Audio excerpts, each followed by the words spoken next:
तो टोक्यो के कुछ इंसान जब वो ट्रेन में ट्रैवल कर रहे होते हैं तो अचानक से ही उनकी ट्रेन पहुंच जाती है एक ऐसे समय में जहां पर कुछ भी नहीं बचा हुआ था। और जब ये बात उन लोगों को समझ में आती है कि वो समय में काफी ज्यादा आगे आ गए हैं तो वो कोशिश करने लगते हैं कि वो अपने आप को जिंदा रख सकें। और उस वक्त तक इन लोगों के दिमाग में यही बात चल रही थी कि ये लोग यहाँ पर कितने समय तक जिंदा रह सकते हैं और ये कभी अपने समय में वापस जा भी पाएंगे या फिर नहीं। तो कहानी की शुरुआत होती है टोक्यो में, जहां पर हम लोग सभी लोगों को देख पाते हैं जो कि अपने काम में काफी ज्यादा बिजी थे। हम लोग कुछ लोगों को देख पाते हैं जो कि भागते हुए ट्रेन को पकड़ने की कोशिश कर रहे थे ताकि वो जल्दी से जल्दी अपने ऑफिस में पहुंच सकें। अब जब ये लोग ट्रेन को पकड़ लेते हैं तो उसके बाद ये वहां पर फोन चलाने लगते हैं। इनमें से किसी को भी एक दूसरे से कोई भी मतलब नहीं था और ये सभी लोग इस बात से अनजान थे कि अभी कुछ ही समय में इन लोगों की किस्मत बदलने वाली है। अब यहाँ पर हम लोग एक बोतल के ढक्कन को देख पाते हैं जो कि ट्रेन में ही लुढ़क रहा था और तभी अचानक से ही वो गायब हो जाता है। और वो ढक्कन गायब हुआ ही था कि तभी अचानक से ही यहाँ पर मौजूद सभी लोगों के फोन में बहुत सारे अर्थक्वेक के अलर्ट्स आने लगते हैं, जिससे सभी लोग काफी ज्यादा डर गए थे। लेकिन अभी के टाइम पर भी उस ट्रेन ने चलना बंद नहीं करा था और अब वो घुस जाती है एक टनल में जिसमें बना हुआ था एक वर्म होल। और अब वो ट्रेन उस वर्म होल के अंदर एंटर कर जाती है और उसमें मौजूद सभी पैसेंजर्स बेहोश हो जाते हैं।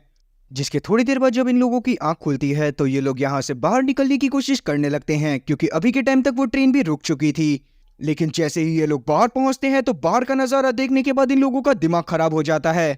क्योंकि असल में बाहर अभी के टाइम पर कोई भी ट्रेन मौजूद नहीं थी और ये लोग जिस डब्बे में ट्रैवल कर रहे थे वो ही यहाँ पर मौजूद था।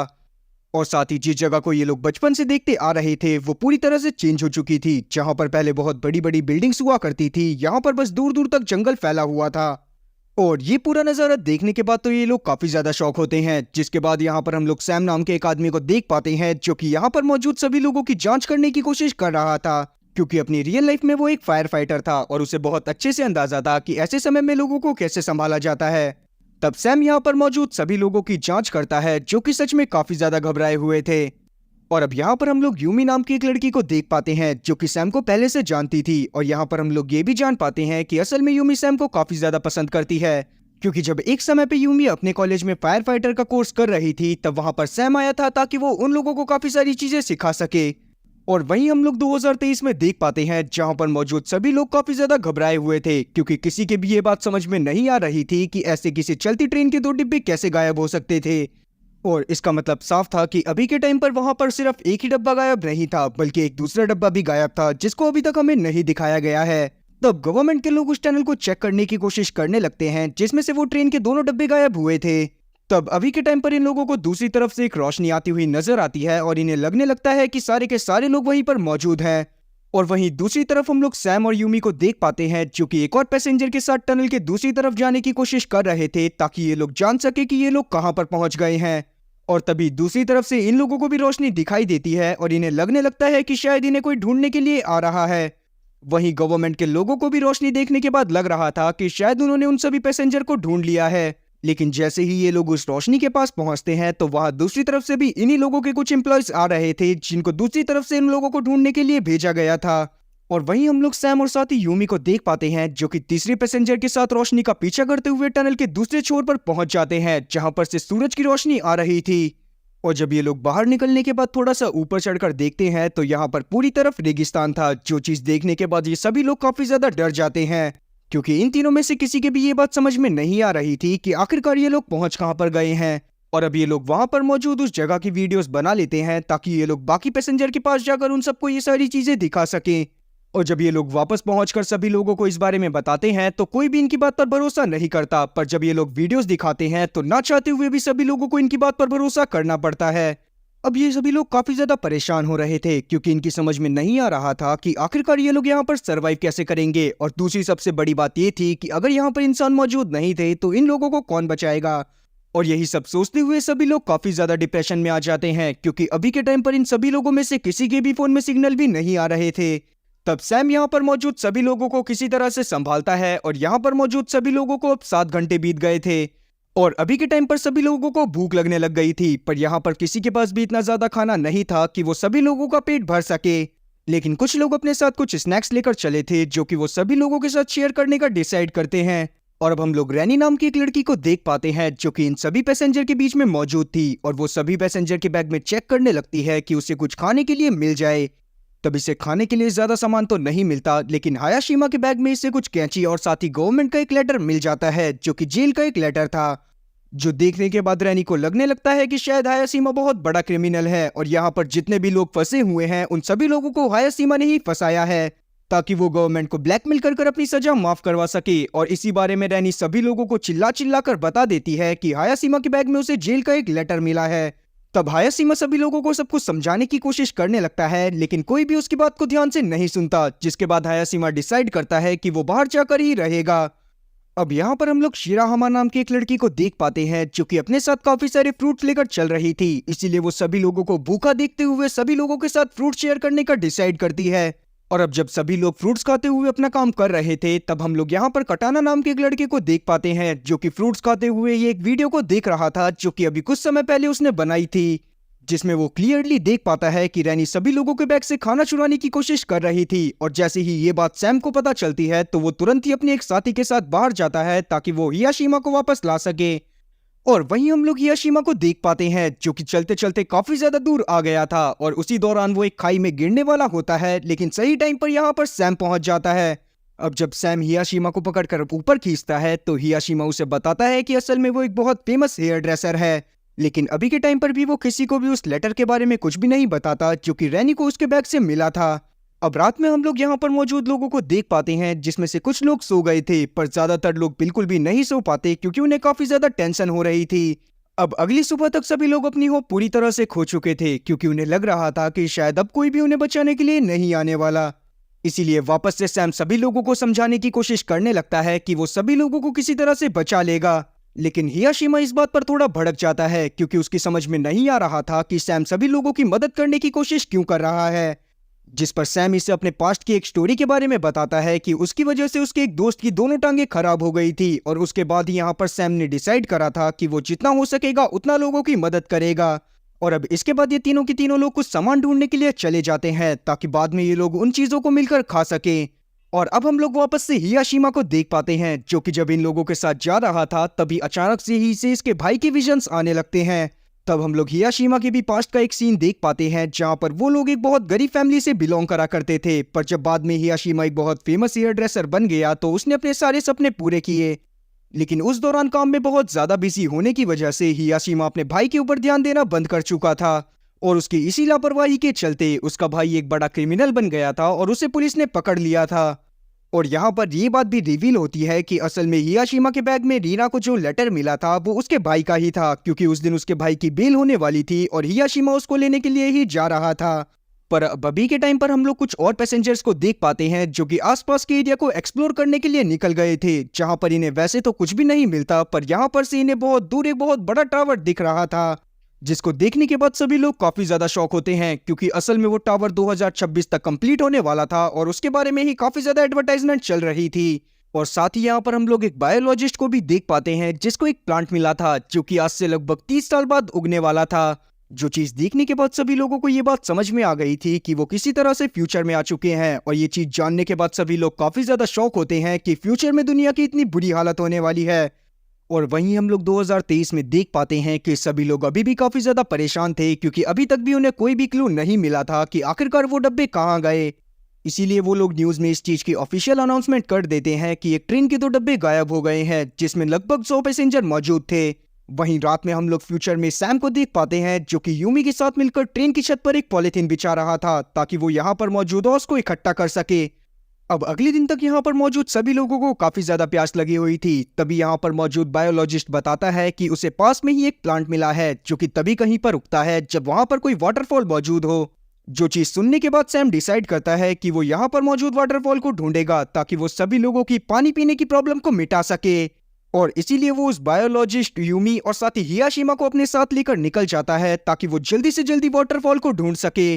तब ये लोग वाटरफॉल को ढूंढते हुए एक पहाड़ के पास पहुंच जाते हैं जो कि काफी ज्यादा ऊपर था, और उसको देखने के बाद ये लोग समझ जाते हैं कि हो ना हो वहां पर ही पानी मौजूद हो सकता है। इसीलिए वापस आकर ये लोग एक रस्सी बनाते हैं ताकि सैम उन पहाड़ों के ऊपर चढ़ सके। फिर जैसे ही सैम वहां पर रस्सी लेकर पहुंचता है तो वहां पर उसे पानी मिल जाता है, जिससे सभी लोग काफी ज्यादा खुश होते हैं। तभी ऊंचाई से सैम ये भी नोटिस करता है कि जहां पर पहले कभी टोक्यो सिटी मौजूद हुआ करती थी वहां पर आज बस एक बहुत बड़ा समंदर मौजूद है। और अब जब ये वापस आकर इस बारे में बाकी सभी लोगों को बताता है तो सभी लोग और ज्यादा परेशान हो जाते हैं, क्योंकि किसी को भी ये बात समझ में नहीं आ रही थी कि फ्यूचर में ऐसा क्या होगा जिससे सभी लोग खत्म हो जाएंगे। अब रात में हम लोग देख पाते हैं कि सभी लोग सो रहे थे। तब यहाँ पर मौजूद एक पैसेंजर जिसका नाम टनाका था वो बाहर जाता है और वहां पर कुछ चीजों को ढूंढने लगता है। और तभी अचानक से ही कोई टनाका के ऊपर अटैक करता है, और जब टनाका आकर इस बारे में सभी लोगों को बताता है तो कोई भी इसकी बात पर भरोसा नहीं करता, क्योंकि सभी लोगों को लग रहा था कि शायद उनके अलावा यहाँ पर कोई और मौजूद नहीं है। और तभी अचानक से यहाँ पर बारिश होने लगती है, जो चीज देखने के बाद सभी लोग काफी ज्यादा खुश हो गए थे, क्योंकि आज काफी समय बाद उन्हें पीने के लिए इतना सारा पानी मिला था। और साथ ही इन लोगों ने काफी सारा पानी भी इकट्ठा कर लिया था ताकि बाद में वो लोग उसका यूज कर सके। अब अगले दिन हम लोग बायोलॉजिस्ट को देख पाते हैं, जो कि यहाँ पर कुछ बेरीज और साथ ही कुछ प्लांट्स को ढूंढता है जिनको खाया जा सकता था। और अब इसीलिए काफी सारे लोग यहाँ से बाहर चले जाते हैं ताकि वो सभी लोगों के लिए खाना इकट्ठा कर सकें। लेकिन हम लोग यूमी को देख पाते हैं, जो कि जब अपनी एक साथी के साथ बेरीज ढूंढने की कोशिश कर रही थी तब धोखे से वो कुछ पॉइजनस बेरी को खा लेती है, जिससे उसकी तबीयत काफी ज्यादा बिगड़ गई थी। साथ ही सैम यहाँ पर काफी ज्यादा टेंशन में आ जाता है, क्योंकि वो खुद भी यूमी को काफी ज्यादा पसंद करता था। अब जब यूमी को वापस से ट्रेन के डब्बे में लेकर आया जाता है तो यहाँ पर मौजूद सभी लोग यूमी का बहुत अच्छे से ख्याल रखने लगते हैं, और अब किसी तरह से यूमी की जान को भी बचा लिया जाता है। साथ ही यहाँ पर अब सभी लोगों को ये बात समझ में आ गई थी कि अगर वो इसी तरह से हाथ पर हाथ धरकर बैठे रहेंगे तो सभी लोग बहुत बुरी तरह से मारे जाएंगे। इसीलिए अगले दिन से सभी लोग साथ में मिलकर काम करने का डिसाइड करते हैं। अब आज रात के लिए इन्होंने साथ में काम कर काफी सारी चीजें जमा कर ली थी, जिसके बाद ये लोग पार्टी के तौर पर उन सभी चीजों को खाते हैं। पर यहाँ पर मौजूद सभी लोगों को और ज्यादा परेशानी होने लगती है, क्योंकि अभी के टाइम पर भी इन्हीं सभी में से कुछ लोगों ने कुछ ऐसी बेरीज को जमा कर लिया था जो कि खाने वाली बेरीज की तरह ही लगा करती थी, पर असल में वो सारी की सारी बेरीज पॉइजनस थी। तभी हियाशिमा को लगने लगता है कि शायद ये सारा का सारा काम टनाका का है, क्योंकि असल में इन लोगों ने टनाका को यहाँ से निकाल दिया था, क्योंकि टनाका ने हियाशिमा की कैची को चुराने की कोशिश करी थी।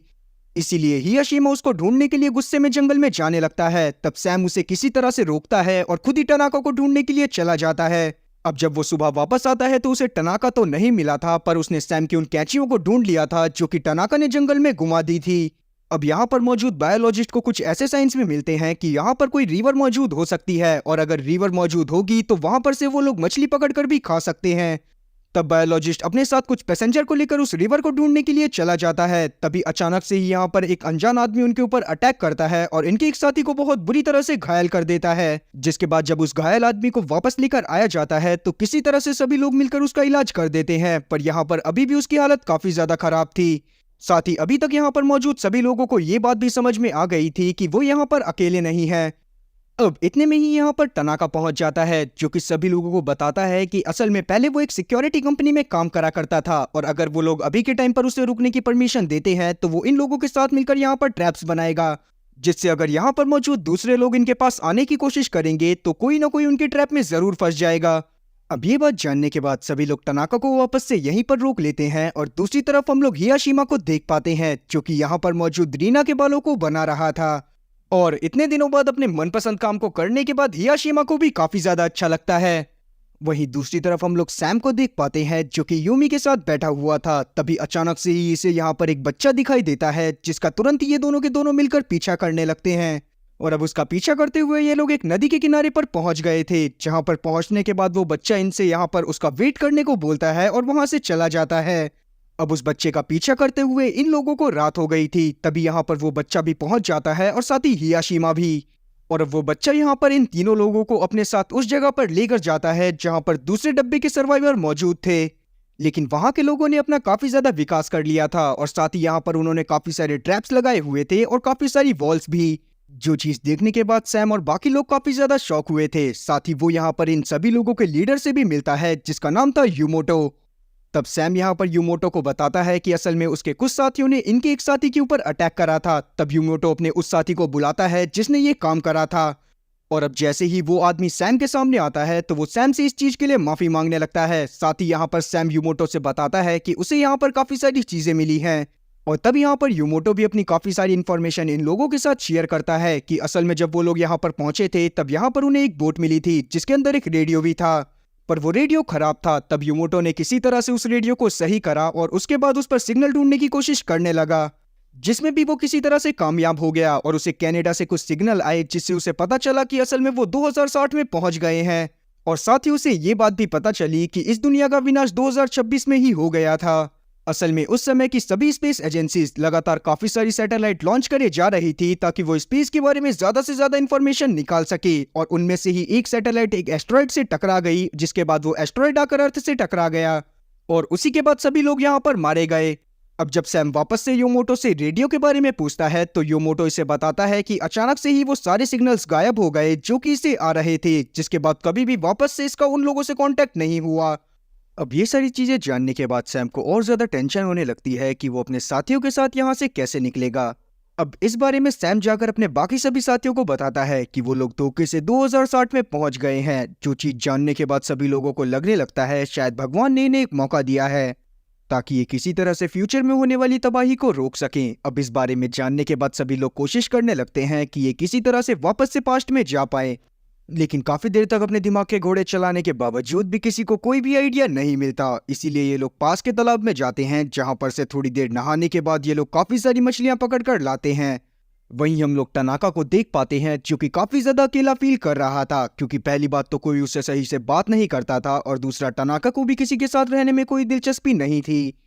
और इसीलिए वो पास में पड़ी कुछ झाड़ियों की मदद से अपने लिए एक दोस्त को बना लेता है ताकि वो उसके साथ बैठकर बातें कर सके। अब अगले दिन हम लोग बाकी लोगों को देख पाते हैं जिन्होंने कैरेट 6 की तरह अपने पास भी कुछ बाथरूम्स बना लिए थे ताकि सभी लोग वहां पर बड़े आराम से नहा सकें। और फिर जब वो लोग अपने लिए खाना ढूंढने के लिए जाते हैं तब यहाँ पर हम लोग बायोलॉजिस्ट को देख पाते हैं जिसके हाथ में एक अजीब सा स्टोन लगा था जो कि हरे कलर का स्टोन था।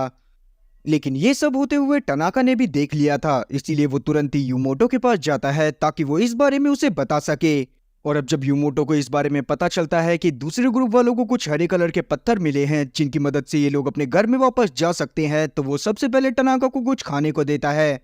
बदले में टनाका भी यूमोटो से वादा करता है कि जैसे ही इसे दूसरे ग्रुप के बारे में और ज्यादा इंफॉर्मेशन मिलेगी ये तुरंत ही यूमोटो को आकर उन चीजों के बारे में खबर करेगा।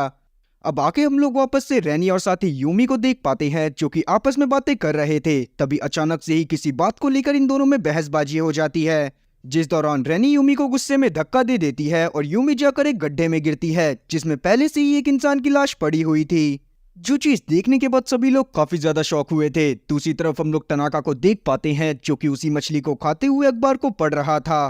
अब हम लोग वापस से रैनी और साथी यूमी को देख पाते हैं जिनके पास कुछ कैरेस्टिक्स के लोग पहुंच गए थे, और जैसे ही वो लोग यहाँ पर पहुंचते हैं वैसे ही वो इन दोनों के ऊपर हमला कर देते हैं।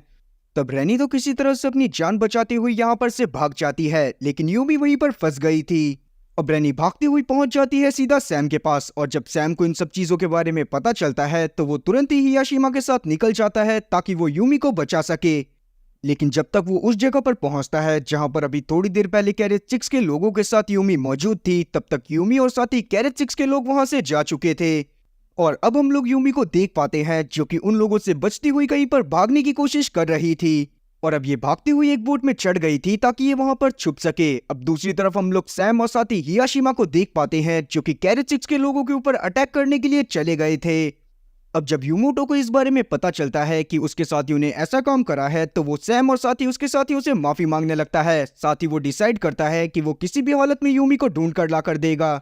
लेकिन अभी के टाइम पर सैम को लग रहा था कि शायद यूमोटो ने ही यूमी को छुपा कर रखा हुआ है, इसीलिए वो इसे उस लाश के बारे में भी बताता है जो कि कैरेट 6 के लोगों के ठिकाने के पास इन लोगों को मिली थी। जो चीज जानने के बाद यूमोटो इससे अपने लीडर बनने की कहानी बताने लगता है कि जब वो लोग यहाँ पर आए थे तब एक इंसान यहाँ पर बहुत ज्यादा एग्रेसिव हो गया था और साथ ही वो काफी ज्यादा घबरा भी गया था, और तब यूमोटो ने उसे समझाने की कोशिश करी, लेकिन जब वो इंसान नहीं माना और उसने यूमोटो के ऊपर ही अटैक कर दिया तो यूमोटो ने सेल्फ डिफेंस के पीछे उसका कत्ल कर दिया। और इसके बाद से ही यहाँ पर मौजूद सभी लोग यूमोटो को अपने लीडर के रूप में देखने लगे, और वो लाश भी उसी इंसान की थी। अब जब ये बात सैम और साथी हियाशिमा को पता चलती है तो वो अपने बेस में वापस लौट जाते हैं, जहां पर जाने के बाद वो कोशिश करते हैं ताकि वो कुछ वेपन्स बना सकें।